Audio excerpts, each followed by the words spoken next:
Shri Prabhupada ki jai, Guru Maharaj ki jai. Thank you so much for joining.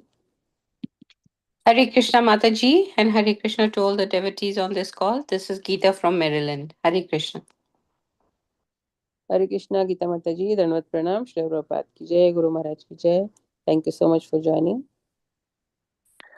Hare Krishna, Shyam Rasika Mataji, Dandavat Pranam. Please accept my humble obeisances. My Dandavat Pranams to everyone on the call. This is Pranita from Ashburn, Virginia. Hare Krishna, Pranita Mataji, Dandavat Pranam, Shri Prabhupada ki jai, Guru Maharaj ki jai. Thank you so much for joining. Hare Krishna Mataji, Dandavat Pranams, all glories to Srila Prabhupada and all the Guru Maharajas. This is Radha Seva from Gaithersburg, Maryland. Hare Krishna, Radha Seva Mataji, Dandavat Pranam, Shri Prabhupada ki jai, Guru Maharaj ki jai. Thank you so much for joining. Hare Krishna, please accept my humble obeisances. All glories to Srila Prabhupada and Guru Maharaj. This is Nikunjara Siddharth from Derwent. Hare Krishna, Nikunjaras Prabhu, Dandavat Pranam, Shri Prabhupada ki jai, Guru Maharaj ki jai. Thank you so much for joining. So, I got message from Pranam to you and all the devotees on the call. Srila Prabhupada ki jai, Guru Maharaj ki jai. This is Rupini Padma Devi Dasi from Orlando, Florida.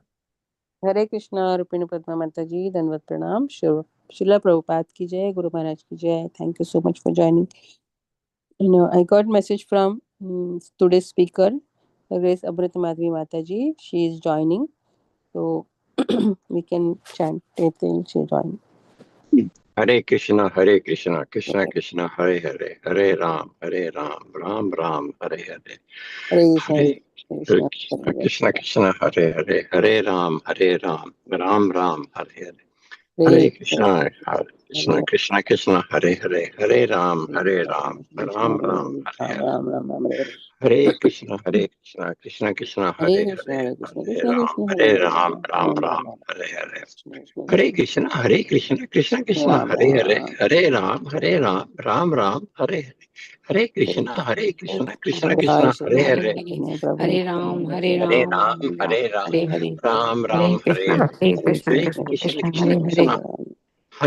Hare Ram, Ram Ram, Hare Hare. Hare Krishna, Krishna Krishna, Hare Hare, Hare Ram, Ram Ram, Hare Hare. Hare Hare Krishna, Krishna, Krishna Krishna, Hare Hare. Hare Hare Ram, Ram, Ram Ram Ram, Ram, Hare Hare. Hare Hare. Hare Hare Krishna, Krishna Krishna, Krishna, Krishna Hare Krishna, Hare. Hare Hare Ram, Ram, Ram Ram Ram, Hare Hare Hare. Hare. Hare Hare Krishna, Krishna Krishna, Hare Hare. Hare Ram, Hare Ram Ram. Ram, Hare Hare. Hare Hare Krishna, Krishna Krishna, Hare Hare. Hare Hare Ram, Ram, Ram, Hare Hare. Hare Krishna, Krishna Krishna, Hare Hare. Hare Ram, Ram, Hare Hare. Hare Krishna, Krishna Krishna, Hare Hare. Hare Ram, Ram, Hare Hare. Hare Krishna, Krishna. Krishna Krishna, Hare Hare, Hare Ram, Ram Ram, Hare Hare. Hare Krishna, Krishna Krishna, Hare Hare.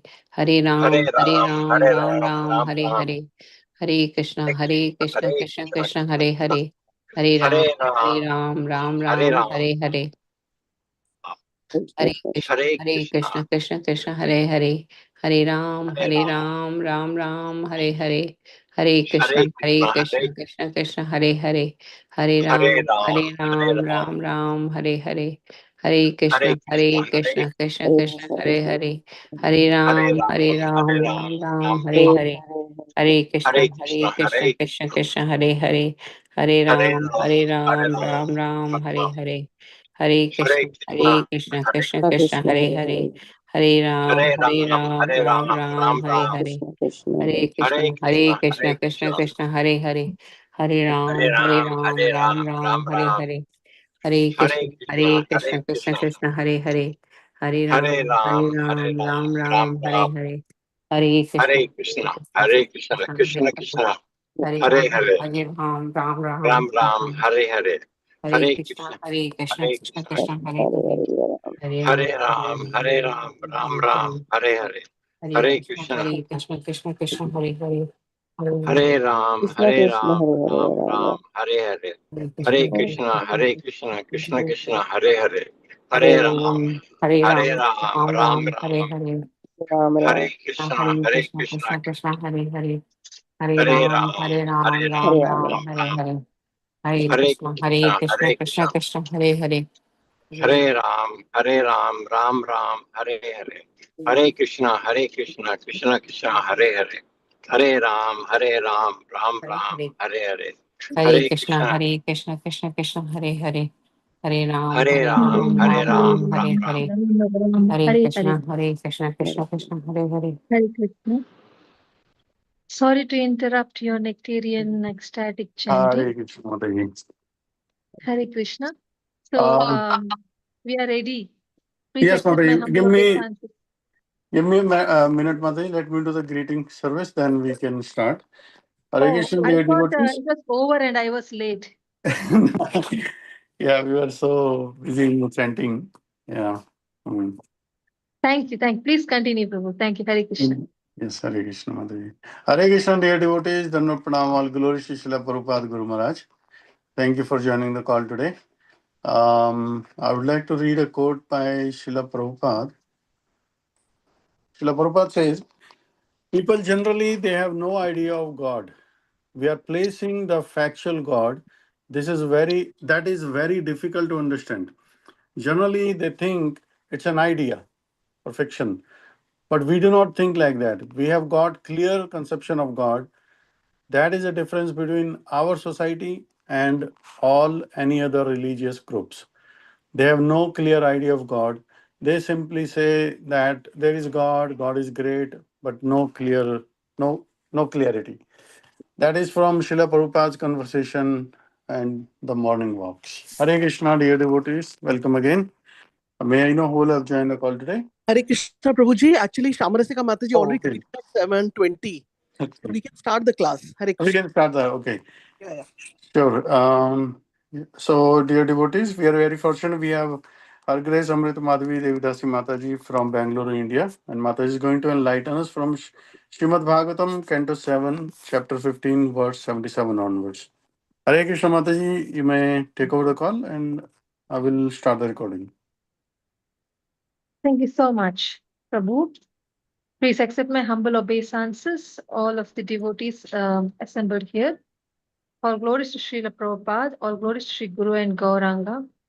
So let us pray first and then start Srimad Bhagavatam.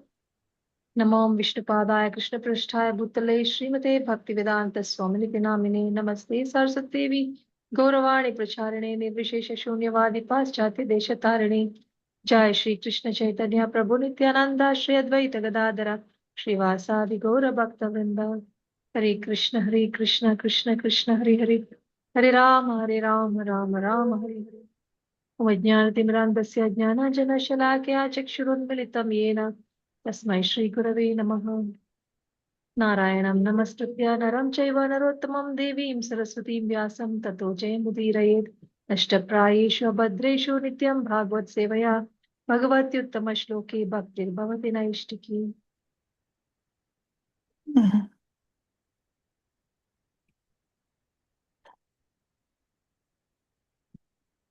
Harihi Om Tat Sat. Okay, so this 7th chapter, Srimad Bhagavatam, Canto 7, Chapter 15, text 77 onwards. But I just like to once more revise the outline of this chapter. In the Canto 7, Chapter 15, text 1 to text 11, it was about the rules for Vedic rituals and transcending them. And verse 12 to 21 was about avoiding irreligion, 5 types of irreligion, and cultivating satisfaction. And Canto 7, Chapter 15, text 22 to 29 was about process of conquering anarthas and glories of a guru. Canto 7, Chapter 15, text 30 to 40 was about the process of liberation for the householder. Canto 7, Chapter 15, text 41 to 46 was about the body, which was compared to chariot, like a metaphor. Nru Kaya Ratham, that metaphor. Then Canto 7, Chapter 15, text 47 to 56 was about the paths of pravrti and nivritti. Canto 7, Srimad Bhagavatam, chapter 15, verses 57 to 68, was about the summary of occupational duties. Srimad Bhagavatam, Canto 7, chapter 15, text number 69 to 74, was how Narada Muni describes his previous life as Upabarhana.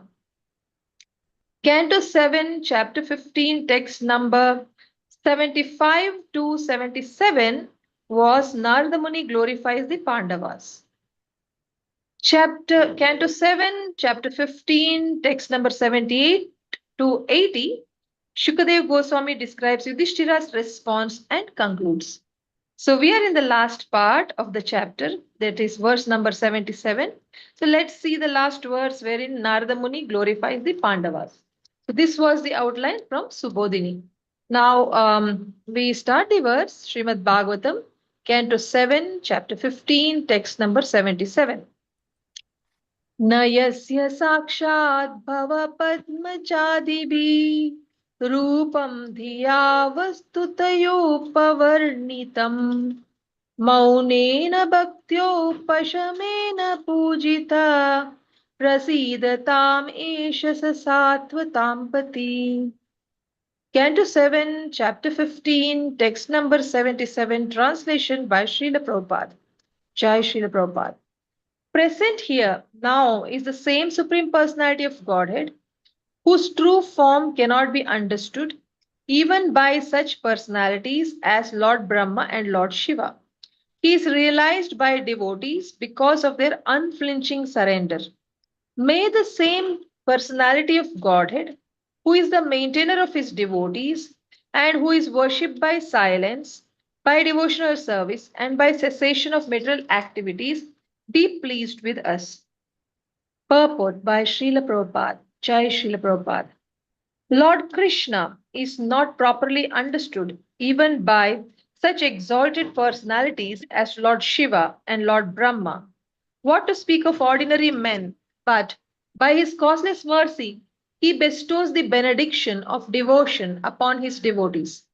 Who can thus understand Krishna as he is?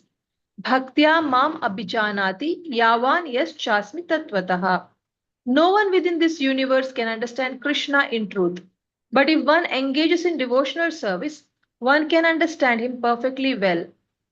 This is also confirmed by the Lord in the 7th chapter of Bhagavad Gita, chapter 7, verse number 1.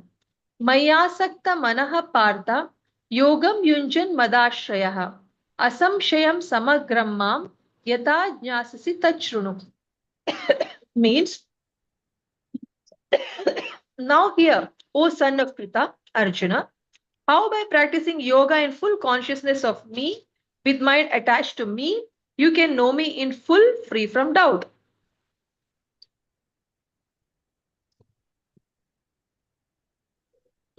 Lord Krishna himself teaches how one can understand him perfectly well.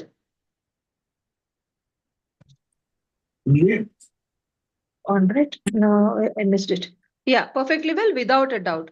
Not only the Pandavas, but everyone who sincerely accepts the instructions of Krishna can understand the Supreme Personality of Godhead as he is. After instructing Yudhishthira, Maharaja Narada Muni prays for the Lord's blessing. Somebody's phone is on. Morsin's iPhone. Can be muted, please. So Narada Muni prays for Lord's blessings, that he be pleased with everyone and that everyone become perfect in God consciousness and return home back to Godhead. So this verse, you can see the last part of the glorification, how it is told. Present here now is the same Supreme Personality of Godhead whose true form cannot be understood even by such great personalities as Lord Brahma and Lord Shiva. He is realized by devotees because of their unflinching surrender. So what these two lines tell us? That this tells us the same thing what we read in Canto 1, Srimad Bhagavatam, chapter 1, verse number 1. That what does it say? Janmadhyasya yatonvayat itaratas charteshvabhijna swarat He is Swarat. He is Abhijna, Supreme Personality of Godhead, whom you call as Absolute Truth, whom you call as Bhagavan, Krishna. He is Swarat. He is fully independent. He is fully knowledgeable. Charteshva Abhijna Swarat Tene Brahma Hridayadi Kavaye Muhyanti Yat Surayaha. But about him, nobody can understand. Brahma cannot understand. Shiva cannot understand. Great devotees cannot understand. But who can understand? Bhagavad Gita says in 18th chapter, I guess 55th verse, Bhaktya Mama Vijanati. One can understand me only by devotional service. Devotional service means what? What means whoever does devotional service, whoever chants one time, he's a Vaishnava. According to Chaitanya Mahaprabhu, he's a beginner Vaishnava. Whoever chants all the time, he's also a Vaishnava. According to Chaitanya Mahaprabhu, he's an advanced Vaishnava. So now, who understands Krishna? Who does one time a day chanting? Or all the time a day? No, the one who is unflinching in his surrender, he understands Krishna. What is the meaning of unflinching surrender? Unflinching surrender is like Srila Prabhupada. Srila Prabhupada, 40 years, he made no proper disciples, but he still stuck to the desire that he has to go to West and preach. And he was always making plans. He was trying to write. He was trying to preach at his level, whatever he could do while taking care of his family. But finally, when the Lord indicated him to him through the wife, then he left home, and then he somehow begged Morarji or some Mataji, one who had a ship. He begged her, and he went to US, and then he started preaching. And so his 40 years of a sad story Prabhupada had, wherein he saw only failures, 40 plus, 42 years or something, 40 plus years of failure in preaching, in his preaching life, he saw. Yet he never stepped back from his enthusiasm. That is the enthusiasm. That is the surrender. That is the unflinching surrender. What is surrender? Not simply, I am accepting only what is favorable. I am not accepting what is not favorable to please Krishna. So I am surrendered. No, that is two. There are two aspects of surrender. Surrender means Chaitanya Mahaprabhu says six items. In that there are two of them. We have to be meek and humble. We have to be helplessly dependent on the Lord. We have to accept whatever comes as Krishna's plan. But actually, yes, there are different six types of symptoms are there, but we can see it clearly in Prabhupada's life. What he said, make me dance. I am the puppet in your hand. Oh Krishna, make me dance. That is unflinching. And then not just saying, he lived it 40 years. He was only thinking of fulfilling his guru's order. And then when the time came, he left India all alone without much cash in his hand and without any other opulence. And whatever he had, that also was stolen. But did he step back? No. Yes, he did. He went to the ship company and he would ask, when is the next ship coming? When he could not make devotees in the beginning, he was asking, when is the next ship coming? I'll go back to India.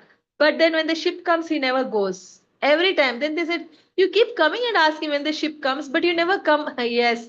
What to do? Sometimes I feel like that, once Prabhupada said. So he never, this is what I have heard. Sorry, I have not read much about Prabhupada, but whatever I heard, I'm just sharing with you. So Prabhupada used to also think of going back, just a thought, passing thought, but he would not go back because that is unflinching surrender. He just thought somehow or the other, I am going to serve my spiritual master till I die. Somehow or other, I will try my best. So, when we say somehow or other, I try my best, what all are involved? It means today only I was just teaching these things to my daughter. I told her, see, why do you fear and why do you have tension? It's because you are not accepting Krishna's plan. I told her because you're not chanting your rounds with full attention. So she started chanting with attention because she somehow wants to get rid of her attention and her fear problems. So I said, no, that's not enough. You're chanting nicely, very good. It will take the time to purify. You want to get rid of fear now? You want to get rid of tension now? Then you have to say, yes, now I will, with all excitement, I will await for Krishna's plan. Krishna, May your plan happen in my life, and just destroy my plans if they are not your plans. You execute your plans, and I am going to accept your plan with all the happiness as the best plan, and I will try to see what lesson I have to learn. Say like this. So now again and again I asked, again and again she would give me different answers because she would forget. But I told again and again, no, what you should do, she said, I should be trying to please Krishna. I said, no, you should be saying, oh Krishna, I'm waiting for your plan through my life. I accept whatever you say. I accept whatever happens in my life as your plan.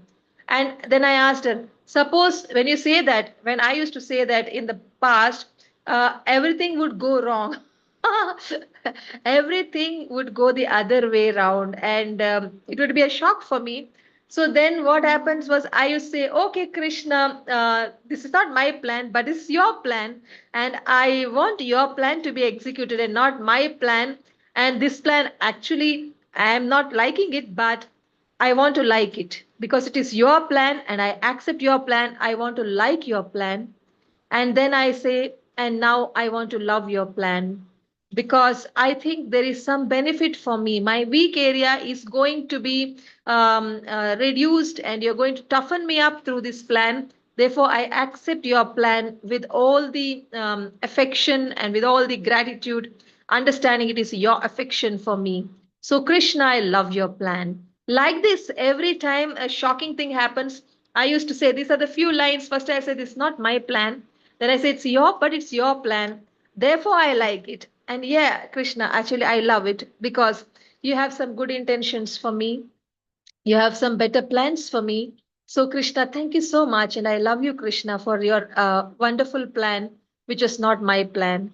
Thank you so much. Like this, I say, and finish. By that time, I change my attitude. Every sentence I say, I try to come out and I try to accept. This is how I lived for so many years. And now I am very happy with, I am not planning only, and I'm living whatever Krishna wants, let him do. And I accept you also have to do, I told her. And what Prabhupada did, whatever happened, he said, yes, it is Krishna's plan. Now, what's the difference between us and Prabhupada is that Prabhupada was Hanuman and we are the squirrels. That's the difference.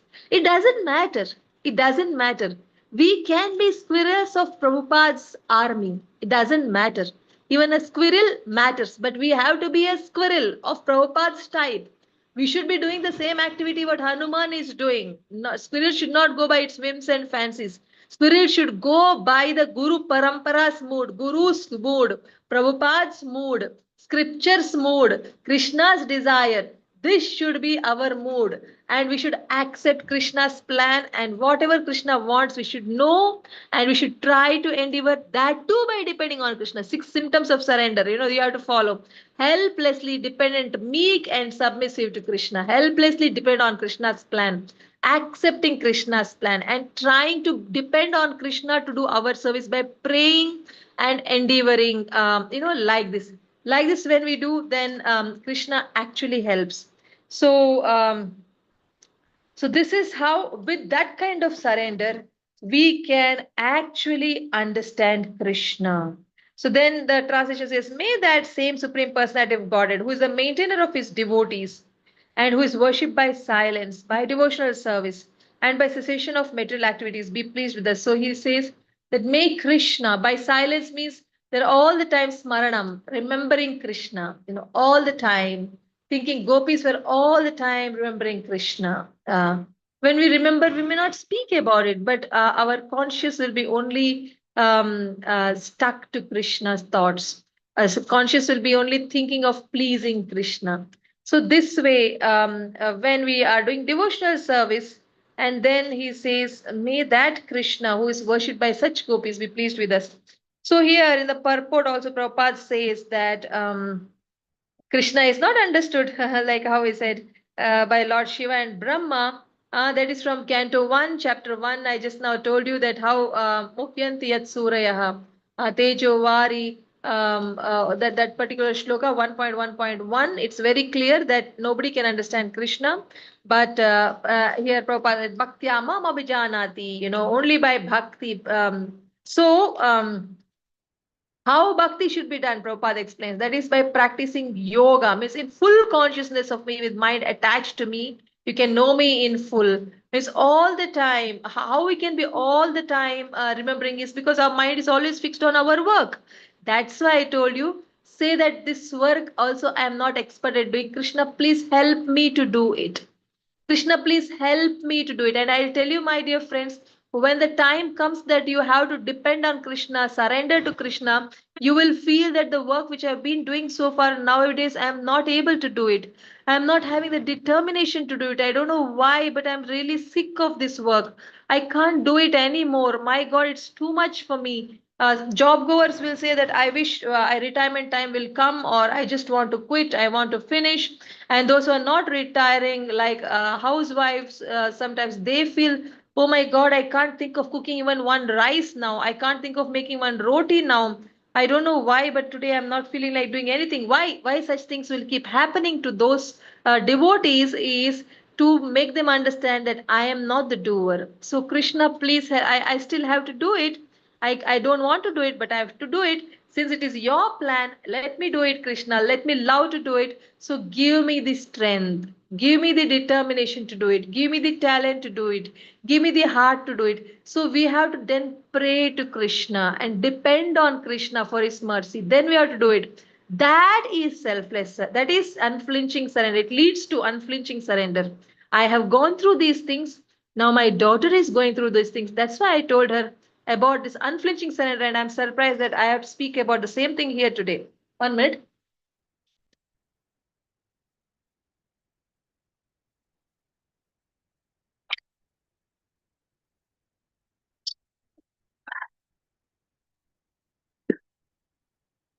So after instructing Yudhishthir Maharaj, Narad Muni prays for Lord's blessings, that he be pleased with everyone and that everyone become perfect in God consciousness. And he returns home.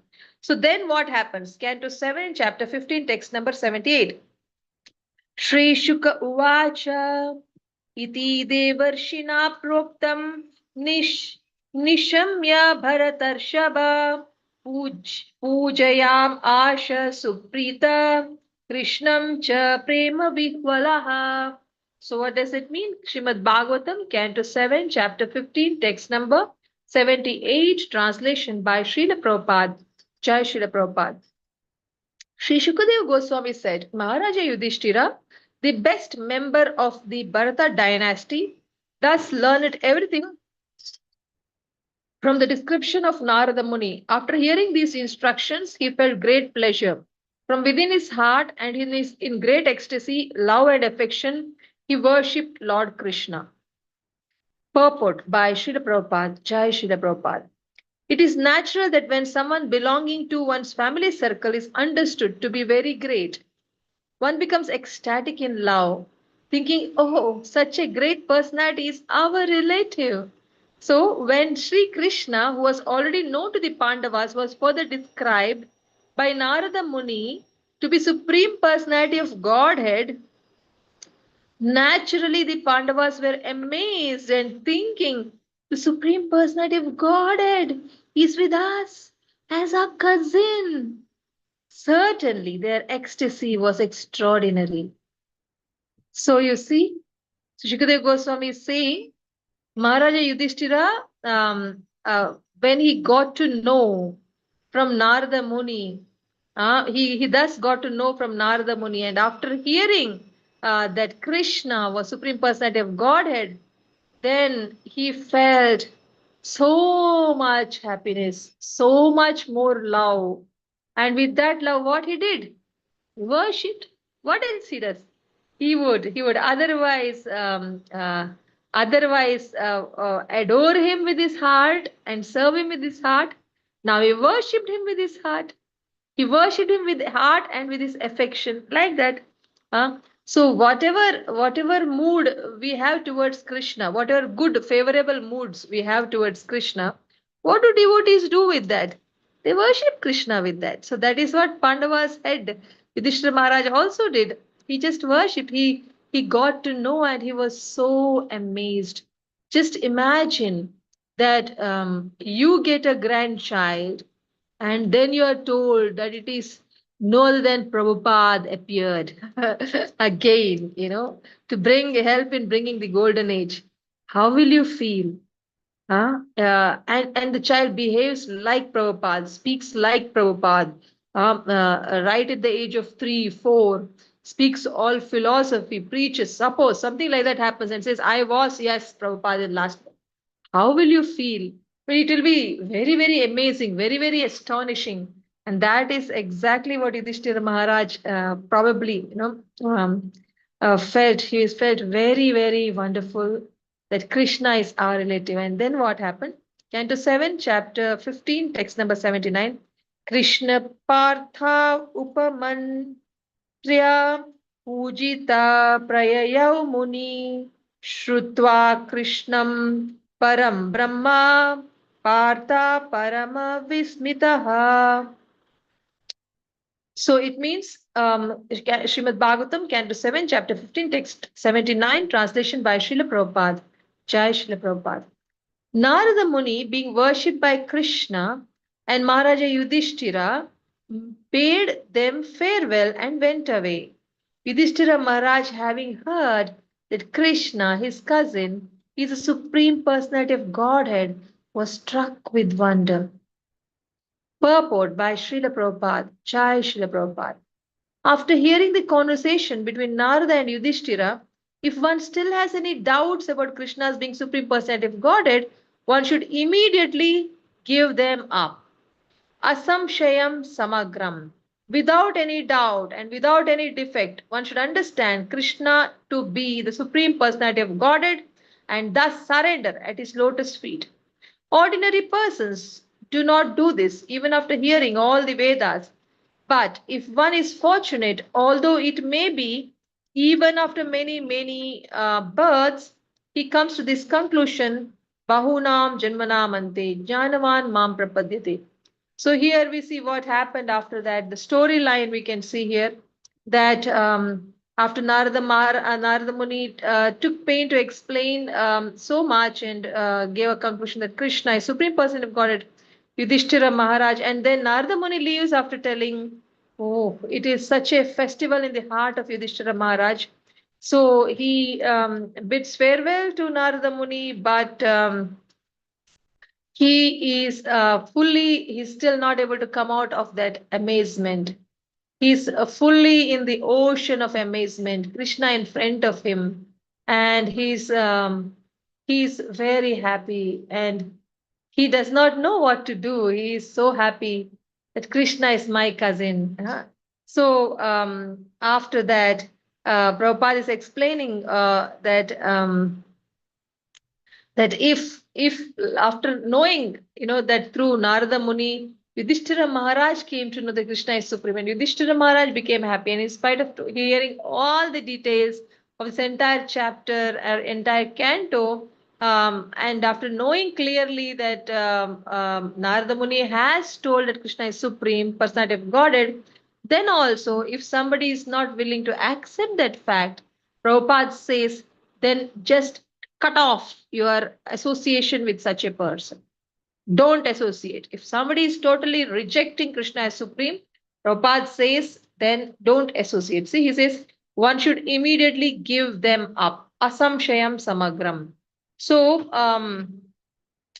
we have to, without any samshaya, without any doubt, we have to accept that Krishna is Supreme Personality of God. And then we have to also surrender to Krishna. Knowing that he is supreme, we have to surrender to Krishna. And Prabhupada says that such a thing happens, the surrender, hearing, we all may hear that Krishna is supreme. And we all may hear that we have to, Sarvadharman Pratyaja Mamekam Sharanam, we all have to surrender to Krishna. But people are not able to surrender. They also want to surrender, but they're not able to surrender. So to surrender, why they're not able to? Because Krishna says himself, Bahunam Janmanam Ante. It takes many, many lifetimes. Or, in short, if you want to do, or you take association of surrendered devotees. You take association of Srila Prabhupada. Take association of Prabhupada's disciples who are our spiritual masters. Take association of Srimad Bhagavatam. take association of Bhagavad Gita. So this way we hear Shastras, we read Shastras, we live Shastras, we take association of devotees, we hear from the devotees, Bhagavad Gita and Bhagavatam. This is the way that we will also be able to surrender to Krishna and Krishna's plans. Then I just want to know the time. 1 minute. It's 28. Okay. So, Srimad Bhagavatam, Canto 7, Chapter 16, Text 18. Iti daksha yeninam te pritagvamsha prakirtitaha devasura manushadya loka yatra characharaha. Srimad Bhagavatam, Canto 7, Chapter 15, Text number 80, translation by Srila Prabhupada. Jai Srila Prabhupada.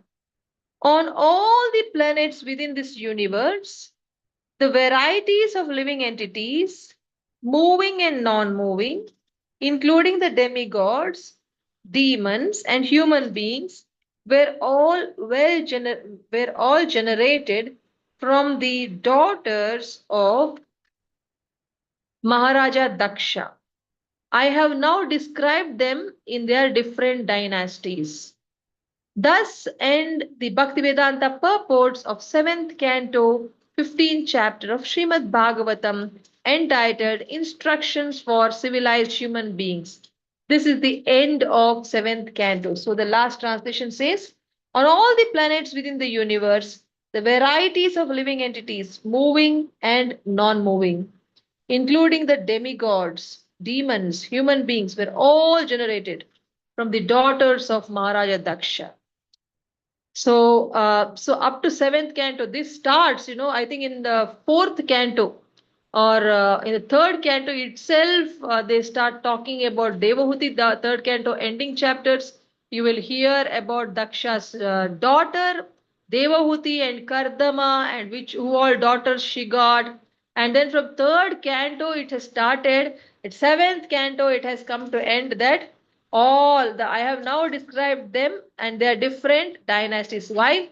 Because they wanted to know, the first 6 questions were asked in the first canto. They wanted to know what is good for the entire humanity, and the sages in Naimisharanya wanted to know what is the essence of all the Shastras, and they wanted to know about Krishna's different incarnations and Krishna Leela, and they wanted to know the Purusha avatars, and they wanted to know when Krishna leaves, where else the dharma is going to take shelter. So when they want to know the different avatars, and when they want to know the Purusha avatars means creation. In creation, you have to cover 10 different aspects, I guess. That is Sarga, Visarga, Uti, so many things are there. I don't know by heart right now, I've forgotten. So Sarga means it's the main creation by Mahavishnu.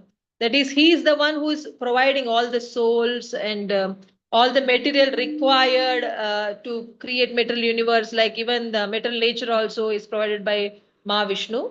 And then from Mahavishnu expands and enters into all the universes. And so the small eggs of the universe comes from Mahavishnu only. And all the jivas also come from Mahavishnu only. And all the ears, eyes, organs, everything also come from Mahavishnu only. So all these things will be sent into the material universes, and in each universe also Mahavishnu enters as Garbhodakshaya Vishnu. And after he enters as Garbhodakshaya Vishnu, from every Garbhodakshaya Vishnu, there will be one Garbhodakshaya Vishnu in one universe. And so from every Garbhodakshaya Vishnu in every universe, one lotus comes out from his navel. And from one lotus, one Brahma comes out with n number of heads. N stands for 4 or more heads. So in different universes, there are different Brahmas with different number of heads. And the smallest universe has the smallest number of heads. Like our universe is the smallest. So our Brahma has only 4 heads. But there are bigger universes where Brahma has bigger number of heads. So then Brahma is given the duty to recreate from what is already created. That is called Visarga. Sarga and Visarga. That is, whatever is available, souls are there, organs are there. Now he has to assemble it based on each soul's karma. That kind of brilliance, it is same like Krishna's brilliance or Vishnu's brilliance, that nobody else has. The brain which Brahma has, nobody else has. So the Brahma does the reassembling and creating them with their bodies and organs and everything. And then from every Garbhodakasha Vishnu, one copy goes inside every creation of Brahma, into every atom and into every jiva as a body, everywhere. Garbhodakasha Vishnu enters, and he's called as Kshirodakasha Vishnu. So like that, when he enters, the jiva gets life, and their organs also, once Garbhodakasha Vishnu enters, he is called Kshirodakasha Vishnu. That Kshirodakasha Vishnu makes our senses get their ability to see, get their ability to hear, get their ability to act in whatever way. The strength, the ability is given by Kshirodakasha Vishnu, who is in our heart. He's making us do all the things, whatever we are doing. So that is why actually when Brahma glorifies Vishnu, when he first prays, saying, I don't know how to create. I don't know what I'm supposed to do. That time he says, after, and then when Vishnu comes and shows himself to Brahma, and then Brahma becomes so astonished and he starts praying to Vishnu. And at the end of the prayer, Vishnu starts speaking. And Vishnu says, he says, don't worry, I have already fulfilled all your requests. Plus, I'm going to give you more blessings, but I only gave you intelligence to sit and meditate on me, and I only gave you the power to glorify me through your prayer. Whatever prayer you did, I only gave you strength to pray also. Then what? We were thinking, oh, Brahma prayed, so nice. But who gave intelligence? Krishna openly, Vishnu openly saying, I gave you the ability to pray. In third canto, I was preparing. I have a class to give on this 29th, so I wanted to cover the whole canto if possible. So I was going in a mad rush to complete, and I could not complete. Still, I did only 10 chapters so far. In that I came across that Vishnu says, I gave you the ability. In Brahma's prayers, he says, I gave you, I can see here, 1 minute.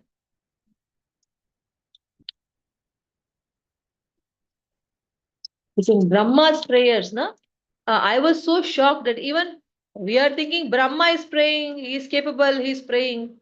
But actually, Lord says, I gave you 426, page 426 onwards. 426. Because I was so surprised. I had heard that Krishna is a doer, and I had felt that in my life, Krishna only is the doer. But I thought in Brahma's life, Brahma is praying from his side. We have our free will, na? So using free will, he is praying. I thought like that, but Krishna is saying, Vishnu is saying, no, I gave you the ability to pray. I was shocked. Let me just say, I'm saying, any human, it's here. Prayers you have chanted.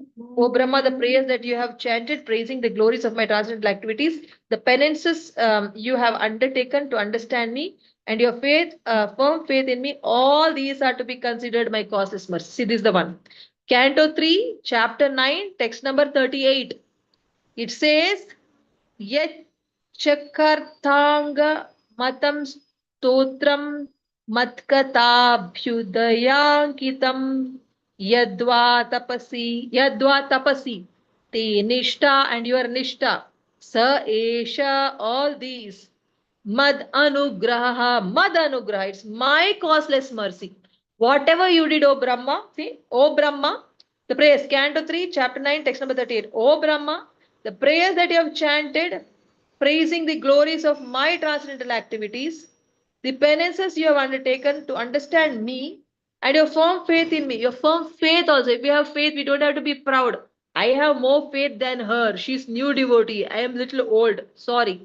And your firm, Brahma's faith only, your firm faith in me, all these are to be considered my causeless mercy. Causeless means we're not entitled to get it. We have no qualification to get. Brahma only is told you are qualification less. I am giving you. Then what do you speak of us? So we are also not having any good qualification to get his causeless mercy. He's causeless. There's no reason for him to be so merciful, but he is merciful because he is a merciful personality, Krishna. So he is saying, Lord Vishnu is saying, it is my causeless mercy. So everything is Krishna's mercy. Everything is Vishnu's mercy. So we are not doing anything. So Brahma, when he prays, Lord Vishnu comes and he guides him how to create. And then when he starts creating, whom does he create first? He creates first the 5 types of ignorances, because in the material world everyone want to forget Krishna. So first Brahma ensures that they stop identifying themselves as Krishna's part and parcel, and they start identifying themselves with their body and mind. Third canto says that, after this particular chapter, the next chapter I guess, he starts creating how first he creates 5 types of ignorances. One is to say that I am the body, that's the first ignorance, and to forget, and to say and everything connected to me also is mine. First of all, body is not mine. I have not created it, but still Brahma has created such illusion that we should forget we are related to Krishna, because we came here only to live a life of forgetfulness. So he has created all that, and to think it's moham and mahamoham, to think I am the body is moham, that Brahma created. Mahamoham is all that is connected to me is also mine. To think like that is another bigger illusion. And when that is not fulfilled, when mine somebody else takes, then we get angry. So that anger also has been created by Brahma. So like that, 2 more things are created. Now I'm not able to recollect. Like that, 5 types of ignorance he creates first, so that whoever takes birth in the material world, they may try to look for enjoyment in relationships other than relation with Krishna. That is the first mistake that we have to do. If we don't do it, then we'll remember Krishna, we'll go back to Godhead. So we didn't come here to go back to God. We came here to live a life without Krishna. So to forget Krishna, whatever is needed, Brahma creates first, and then he creates Sanaka, Sanatana, Sananda, 4 Kumaras. He creates, but and he requests them to create children. But they say, "Oh no, children! No, no, no. We only want to be children only, and we don't want to become elders, and we want to just worship Krishna." And they go away. Then Narada Muni is helpless. He gets angry. My children not listening to me. See, we are saying our children don't listen to him, but Brahma's first children only did listen to him. But Prabhupada says that kind of not listening is all right, and that qualification is only for those children who are pure devotees, who are wanting to only live to please Krishna without marriage as a sannyasi. Somebody wants to only speak Krishna Katha, hear Krishna Katha, read Krishna Katha, and live the instructions in Krishna Katha. If somebody is there like that, then they don't have duty to parents. They can go their way for the life of Krishna conscious lifestyle and for spreading Krishna consciousness. So if we have children of that kind, they don't have to listen to us. But anyone else, they have to listen to the parents, otherwise they'll get sins. So like this, Prabhupada explains in the chapter, and 4 Kumaras go away. So Narada Brahma gets angry, and that anger comes out as Rudra, that is the first son, and he says to Rudra, you please create, and he creates, and he gives him, you have 11 names, you will have 11 wives, and he creates children, grandchildren, but Rudra is what? For destroying. So all his sons and grandsons start destroying everything, and they go to destroy Brahma also. And Brahma is, oh Bapre, you please stop. Shiva, please stop this creation, he says. So that stops. Then what happens? Then he creates 10 other munis, and he requests them to create. And then he creates one girl, Vak, and behind her only he runs with getting attached to her sexually. And then all the other sons say, please don't do this. And then then Brahma does not stop. See, that is what is illusion, even though we are told we are wrong, sometimes we don't want to stop it. Then what should we do when our children are told it is wrong? The children don't stop it. Then what should we do? That whatever the sons of Brahma did, that only we should do. What they did, they prayed to Supreme Personality helplessly, with dependence, that surrender. So they depended on Supreme Person. They nicely prayed, all of them. Immediately Brahma came to his senses. Our prayers are so powerful that children get their senses. Brahma got his senses and immediately said, "She, what a horrible, nasty thing I did. I'll give up this body which was so shameless, and he gives up that body. And then of course he gets another body which was okay to have sex life also. So then he continues to create, and that time he creates whoever he has created, Daksha and all, he gets them married or something like that. And then from Daksha, he gets 5 children, I think. I guess it is Daksha's 5 children, and then they start creating. He tells them to go on creating. Daksha is ordered to create many children. He's called Daksha means expert at having more children. That's why he was expert. So Daksha goes on creating through his 5 children. I don't know. There are 5 children of somebody's. I forgot that thing. So that is Devahuti, Akuti, Prasuti, and 2 sons were there. That is our Dhruva's father, Uttanapada, and Priyavrata. So these 5 people who all they create, how many children, grandchildren they have. So all these dynasties are explained from 3rd canto to 7th canto, and now it has come to end. Like that, this verse has told. Sorry, where I have forgotten, I have forgotten. Please forgive me. But whatever I told where I didn't forget, it was correct, because just a few days ago I've been studying it and I could tell you. Thank you very much, my dear friends. The time is also up and I have to continue my preparations. But I will spend with you 20 minutes for your question answers. Is it okay? 20 minutes, because then I have to go on preparing for my class, which is on 29th morning this month. If there's any mistakes, please forgive me for my last minute delayed arrival. And I come these days without preparation because I am preparing for another canto. Thank you for tolerating. And if you have any corrections to suggest, you can tell me. Or if you have questions to ask, you can ask for next 20 minutes. Thank you very much. Hare Krishna. Hare Krishna Mataji, Dhanvat Pranam, Guru Shishila Prabhupada. Thank you for a wonderful class and such a good recap actually about the creation of Brahmaji and how and whom we should surrender to Lord Krishna and Radharani to get their mercy.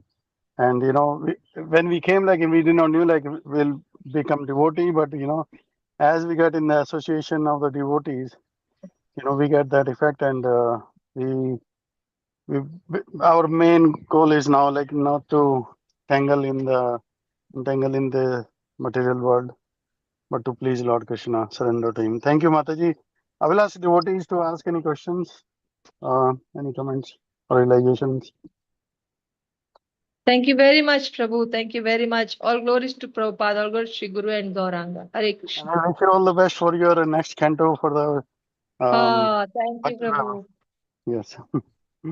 Thank you so much. I need all your best wishes and blessings so that I may do my best to. They're all not practicing Krishna conscious people. That too, this time all the Patanjali yoga followers are coming to my class. So all Wow. that kind of people are coming, and actually so far nothing much has happened. That just that they're liking the class, appreciating and going, and God knows after that they're forgetting, because our classes are happening once in 2-3 months. And every time we do 10 chapter or 15 chapter summaries. This time I want to do complete 3rd chapter, 3rd canto fully, but don't think it will happen now with the last little time that I'm left with. How much ever I can cover, I'll cover. It is hard to give Thank the you. presentation or class on the entire canto because I myself is doing the Bhakti Vaibhav. We are on the 3rd canto, and I see that preparing the presentation just for one chapter only takes a lot of time because you have to read all the purport and everything. So I can imagine the 3rd canto is huge. Going through that. Yes. Thanks again, Mataji. Yes, Prabhu. Thank you. Thank you so much, Prabhu. Hare Krishna. Hare Krishna. Yes. Hare Krishna Mataji, Dandavat Pranam, all glories to Guru and Gauranga. This is Parmeen Radha Devi Dasi. I don't have a question. I just want to appreciate your class. And also, I was reflecting, when you were talking about the creation, how we are the smallest of the universe, and then there are so many other universes, and there are constantly universes that are getting formed. And I was just reflecting on the fact that, irrespective of that, we think of ourselves as so big and our problems even bigger than ourselves. Yeah, I was just, these morning sessions are very wonderful reminders of how infinitesimally small we are and how insignificant we are also in the grand scheme of things. We should really not glorify ourselves or our problems. Yeah, just wanted to share that. Thank you, Mataji. Thank you so much, dear Padmini Mataji. Yeah, one point is that from today's class and from your today's one line about the problems bigger than us, there is no such a thing like problem in any devotee's life if they are surrendered devotees, because if we accept every situation as Krishna's loving scenario arranged by Krishna, loving situation arranged by Krishna, then where is the word problem in the picture? Problem word itself takes birth when we are we are in the mood of rebellion. We are rebelling Krishna's plan and we are rejecting Krishna's plan, and we have our plan, we are sticking to our plan, and when it doesn't happen, then we say there is a problem many times. Sometimes devotees say that I don't have a supportive family members. That's a problem for Krishna consciousness.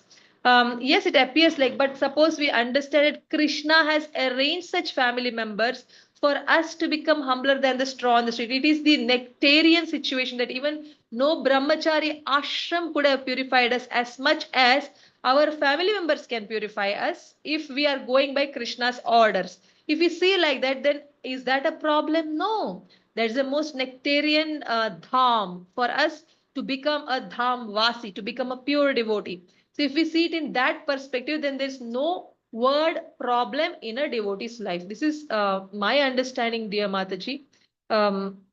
If I'm wrong, you can correct me. Hare Krishna.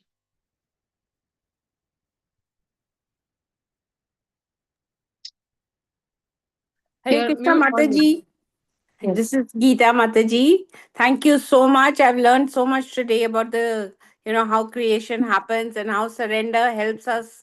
One knows one should surrender, but to surrender, and if you're not accepting the situation, that means you're not fully surrendered. That's what it is Yes. a way to understand. Yes.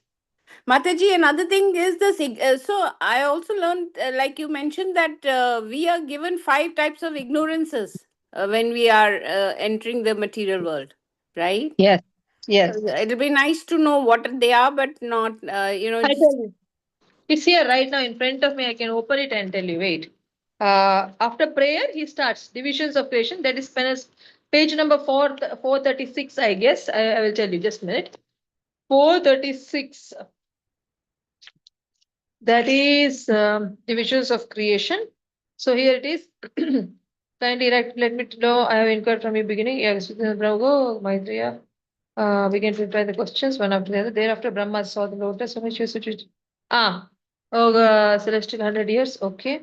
Thereafter, he saw the lotus situated throughout. Okay. Engage in the service, the whole of the lotus divided into 3 divisions. Okay, 14. Outside of Godhead, he calls the devotion. Therefore, he created 14 planetary systems. Okay, Brahma creates 14 planetary systems first, and then he eternal time is the primary source. A minute. Cosmic management is now continuing in the future. 9 different types of creation. 9 creations. Where did this go? So, 1 minute. It's in lower species. Okay, these creations are spoken here. Creation of time. Okay, Kumaras here. Creation of Kumaras and others in this topic. Sorry, chapter number 12 it is. Yeah, here it is. Yes, see, Brahma first created the nascent engagements like self-deception, sense of death, anger after frustration, the sense of false ownership, the illusory bodily conception or forgetfulness of one's identity. Now, what this means is actually, Prabhupada explains here in his purport more clearly that unless a living entity forgets his real identity, this is the first illusion, forgets the real identity, it is impossible for him to live in the material conditions of life. First thing is to forget who am I, to think that I am Geeta. Or I am Amrita Madhavi Devidasi, not Amrita Madhavi, thinking my legal name, Achala. I am Achala Hari Prasad. wife of Hari Prasad, mother of Bhakti, daughter of D. Keshav Bhatt, Bharati K. Bhatt. To think like this. this is this is called as that forgetting my real identity as Amrita Madhavi Devi's Dasi, a servant of Amrita Madhavi Devi. Forgetting this. The first thing, illusion. So that it is impossible for him to live in the material conditions of life. No, unless we forget that we are Krishna's dasi or dasa, it's impossible to live in this material condition. If we know we belong to Krishna, and then if we remember it very well, we belong to Krishna, and we have to live with this husband or wife or children or parents, we will go mad. It's like living in the zoo. Arey, where am I? Where's my father? If we are in the zoo, we will say, where's my father? I want to go to my father. So Krishna is my father. This material world is like a big zoo. That is why samsara dava nalalida loka. It is just great material forest fire. This material world is so we have to be taking shelter of Guru and Krishna. If we are aware without anybody telling, if you are very clearly remembering, we belong there, not here. Then we say, I don't want to live here. That is what happened, Shukadeva Goswami. He didn't want to get down from mother's womb only. No, I don't want to go to material world. Why am I here? I don't want to go to material world. I want to be in Brahman, Brahman, Brahman. He didn't want to. But then his father told, Arey, more than Brahman, Krishna is very attractive. So hearing Krishna Katha, he ran. After delivery, he just ran. I don't want to be with these people. He didn't think, my mother, my father. No, because he remembers that he belongs to Brahman, but he realized not Brahman, I belong to Krishna. He became Bhakta after that. That's a different story. But when we remember that we belong to Krishna, then we don't want anything from here. Kumaras, they didn't dress up only. They just went. Sukadeva Goswami, he knows he's Krishna's. He didn't dress up. They're not attached to body, so they're not attached to dress also. These people. So we can't live like that. That is why we are given forgetfulness, so that we came here to live. Okay, live peacefully, Baba. Don't now remember you are real people and think of going there. Just you wanted to be separate from them. No. So this is for your temporary rented home. Stay here like that. To stay in the temporary rented home, the first thing necessary qualification is that we have to forget our real identity. That's why this is the first illusion. So therefore, the first condition of material existence is forgetfulness of one's real identity. This is third canto, chapter 12, purport number 2. Okay, then second one. And by forgetting one's real identity, one is sure to be afraid of death. So when we forget, then we know that people are dying. Oh, I have to leave my children and die. I have to leave my grandchildren. I have to leave my spouse. I have to leave my parents.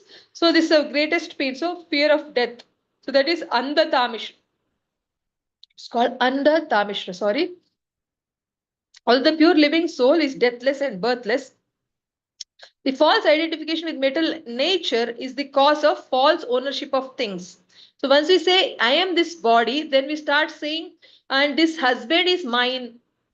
Husband's property, this is our property, it's my property. If he is not there, it belongs to me. Or this wife's gold, when she dies, that gold should come to me, and I will decide to which child I have to give it, like this. So we start trying to claim the ownership over the other property also. So much we all are made to fall so low by these anarthas, by these ignorances. So by forgetting one's real identity, one is sure to be afraid of death. So one fear of death is one thing, and to think that is fear of death is called Andhatamishra, and to think I am the body is Moham, and to think my wife is mine, her gold is mine, or husband is mine, his property is mine. This is called Mahamoham. It is a greater Moha than Moha also. Then all material resources are offered to the living entity for his peaceful living and for the discharge of duties of self-realization in conditioned life. But due to false identification, the conditioned soul becomes entrapped by sense of false ownership of the property of Supreme Lord. It is evident from this verse that Brahma himself is a creation of the Supreme Lord, and 5 kinds of nescience which condition the living entities in material existence are creations of Brahma. So 5 things. What are they? One is Moham, one is Mahamoham, one is Antatamishra. What is Tamishra? Now, it is simply ludicrous to think that living entity is equal to Supreme Being. When one can understand that the conditioned souls are under the influence of Brahma's magic wand, Patanjali also accepts that there are 5 kinds of science mentioned herein. So then, other than that, anger. When my wife's property, if somebody else takes from me, without my permission, then we get angry. That anger is called tamishra. That is anger due to frustration. When you are frustrated and after frustration comes anger. Oh, why my things they have taken? Tamishra. When my plans are not fulfilled, then we get angry. That's called tamishra. So one is moham, thinking body is me is moham. Then this body is connected to the husband or wife or the child or parent. So that is called mahamoham, to think they are mine and they should listen to me, expecting because they are mine they should listen to me. And when they don't listen, we get angry due to frustration.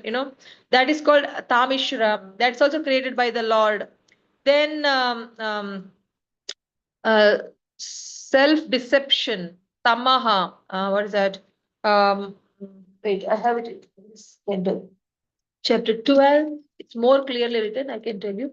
Third canto, Sri Subodhini. Third canto, chapter 12. Yeah, here it is very clearly written. Tamaha means darkness or in self-knowledge or self-deception. Yeah, tamaha is to think that I am the body. That is tamaha, not moham. Okay, tamaha. Illusory bodily conception, forgetfulness of real identity. So one is to think I am the body is tamaha. Okay, darkness of self-knowledge. That is tamaha. To think I am the body. So it's a small correction. What I told is not moham. It should have told us tamaha. Tamaha means darkness of self knowledge, to not know who am I, and to think I am so and so's daughter or something. That is tamaha. Moham is illusory bodily conception, completely to forget I am connected to Krishna, and to think that whatever I am connected to my father, mother, whatever, that is moham. And mahamoham is false proprietorship of enjoyable objects, possessiveness, that only, to think my wife's property is mine, husband's property is mine, that is mahamoham. So tamaha is to not know who am I, and moham is to think I am the body and to forget my relation with Krishna. And mahamoham is to think the body related other bodies are also mine, and to be attached to their positions also, and to try to control them also. That's mahamoham. Tamishram is anger when they don't listen to us, when things don't happen according to our plan. Anger arises. That is anger upon frustration. That is when one's enjoyment is obstructed. That's called tamishram, also created by Brahma. Last one is andha tamishram, means unconscious state brought about by anger and sense of death. That when somebody is really highly madly angry, then they are really experiencing, I think, heights of anger and sense of death is written. I actually forgot that exact detail about what is that particular consciousness. But this much I can tell you that to think I am the body, that is one ignorance. To think, to forget our connection with Krishna, that is one ignorance. To think that who are related to us and everything is mine, that's another ignorance. To get angry when people don't listen to us, that's another ignorance. And that only sense of death, the fear of death or whatever, that is Andatamishram. So this much only, the last part I have understood, only this much I had understood, I have forgotten now. Only this much I can tell you from whatever I am reading. I hope that helps. You can refer third canto, chapter 12, text number 2. You get all these details. Hare Krishna, dear Mataji. Thank you so much, Mataji. That was very, very, helpful. So it means that elevated souls, there'll be gradations of this ignorance depending on how elevated a soul is, right? Correct. Yeah. Yes. But then how about desires? Because we are born because of our desires, right? So Yes. so then how that also has to be related to we are born because of our desires. That has nothing to do with the gradations, right? Yeah, but desires never die, Prabhupada says. But desires will be, what to say, yes, that one particular word, doubted, in Krishna consciousness. Means our desires will eventually change. So far, you'll be thinking, I want to eat this, I want to eat this. Then devotees say, Arey, you can't eat this, you can't eat that. Then what can I eat? You should eat only what is offered to Krishna, that is without onion, garlic. It should be veg, you should take a bath and you should cook for him. Then only you can offer it to Krishna. All these things devotees will say. Then we slowly, if we really wanted to get rid of our worries and problems, now to get rid, we will take up Krishna consciousness, not out of love for Krishna consciousness. So out of worry we come in. That's why Artho, Artharthi. So there are four types of people who come to Krishna Bhakti. Out of some worry, out of some need we come. No problem. And then we start doing things like what Krishna wants. So far we lived for what we want. Then slowly what Krishna wants we come to. And when we come to what Krishna wants, these are gradations of desires. Now the desire changes from the time. If today I will be thinking I will go to that hotel, I will eat nice onion pakoda. And tomorrow we got to know today night that in the class that onions are not offerable to Krishna. And if we eat only Krishna Prasad, it will become pure devotee. If we become pure devotee, then Krishna will love to come to meet us, and then we will go back to Godhead. Then we'll think whether we want onion pakoda or whether we want Krishna. It happened in my life. So I'm telling you my story only. So then we give up the onions and we take up only prasad. Decision we make to only take prasad. And when we take only prasad, then what happens is already our desire didn't die, but it changed, dovetailing our desires or something like that. We connect it to Krishna. So then we start cooking now cleanly after a bath only, and we offer to Krishna, and then we eat. We cook without onion and garlic. And then somebody says, Are, you like to eat pizza? That does not mean Krishna likes. Krishna likes butter. Krishna likes chakli. He likes kheer. He likes that bhojan, bhajan is there, no? Bhojan time kirtan. So that particular kirtan has so many names, all Bengali names. I don't know by heart that kirtan, but it has so many sheer, puri, paramanna, so many things are there. Luchichini, all those things. That all Krishna likes to eat. But you are eating noodles.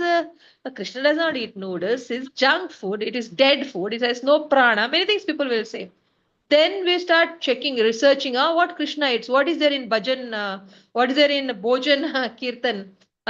We start checking that song and we start researching what it is, and we start trying to cook. Okay, this is what Krishna eats, so that Krishna likes. Not that it's okay, you like to eat noodles, you are making your offering, that's all right, but that's not the best thing.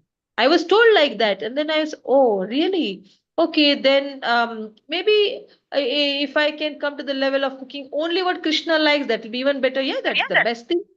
That's the best thing. So, like this, we come to an understanding, and then slowly we will start changing our style. Means again, desire. See, the desire was there, same person, but how desire, then they shift the desire. What Krishna does not actually like, for my choice, I am cooking, offering, okay, he accepts it, but it's better to give him what he likes. And then we start giving what he likes. Then we start doing the things the way he likes. Then we start having the timetable the way he likes. This is our desires. I want to do it the way Krishna likes. So it's our desire, but it's not for our sense gratification. It is for Krishna's sense gratification. There's a total difference, day and night difference between we desire to do what we like as per our plan, that is like earth, and we like to do what Krishna likes according to Krishna's timings, according to Krishna's plan suggested by our spiritual master. That is like sky. One is earth, one is sky, one is day, one is night. So the more we live to fulfill our senses and sense gratification, desires, senses, then we are only suffering. But the more we start doing things to please, there's also desire. Then we start desiring to live only to do what Krishna wants, only to do what Guru wants. So that is also desire. There's a lot of difference, there's a lot of gradation in all these things. Again, with what intensity we want to do according to our Guru's instruction, with what intensity we want to do according to Krishna's desire, how much is our eagerness to do that, or how much efforts we're putting. All gradations are there, that all are based on our desires. So all those desires will take us back to Godhead. So all we have to desire is that only Krishna, only Guru, only devotees and only devotional service and only Srimad Bhagavatam and Bhagavad Gita and Krishna Katha and nothing else. So that should be our desire, and that desire should be like how a materialist who is so much wanting to earn money, very much is money minded, how he will be like that. We have to be very much Krishna minded. We should be very greedy to do things the best way according to our guru's desire. It should be, I want to do it in the best way, Krishna, to please you the best, because I want not to become the best among devotees, but in me, whatever best I can do, I want to do it. So far whatever I've been doing in so many lifetimes, compared to that, I want to be the best in my life span, to best. I want to say, I may be a squirrel, I may not be Hanuman, I may not be able to carry big boulders, but as a squirrel I want to be the best, not among the squirrels the best, but in my own life I want to be the giving the best. So this way and beyond my best, according to your expectation, make me do beyond my best, my dear Lord, so that I can please you beyond my best. Like this, to think this is the best, as far as now I understand. Maybe there's something more better than this, because in the spiritual world devotees are never happy with one thing. They're not just perfect, they're perfect and then they're more perfect the next day, and then they're much more perfect, and then much more perfect, like that. There's nothing like most perfect. So devotees go on improving, so their desires go on becoming more and more strong, and we become, our desires are more stronger than sense gratifiers desires. We become like that. That is a devotee. So it's not about bringing down the desire, it's just changing the desire from our sense gratification to Krishna sense gratification. It's about intensifying the desire to gratify Krishna's senses more and more and more. And yes, there is gradation in that, based on how much we are eager to please Krishna, that much we are closer to Krishna. This is my understanding, dear Mataji. Hare Krishna. Thank you so much, Mataji. Very, very helpful. Hare Krishna. Hare Krishna. Hare Krishna. Hare Krishna. Is there anyone who want to ask questions, or shall we wind up? Hare Krishna, Amrita Madhavi, Devi Mataji. Thank you so much for the wonderful class. You are always giving us so much Amrit, just like your name. And your name is also Madhavi, who's Krishna's Radharani. So thank you so much for your class every day, every time you come. So Mataji, my question is, you were talking about surrender, and how we should accept any situation. And then, in previous classes, you had instructed me, because of unfavorable situations at home, cook yourself, because, wife is putting something that you shouldn't eat and saying everything, it's prasadam. So you told me, so I'm doing that now, Mataji. So I'm trying my best, to put boundaries, but still be a good householder, thanks to all your instructions.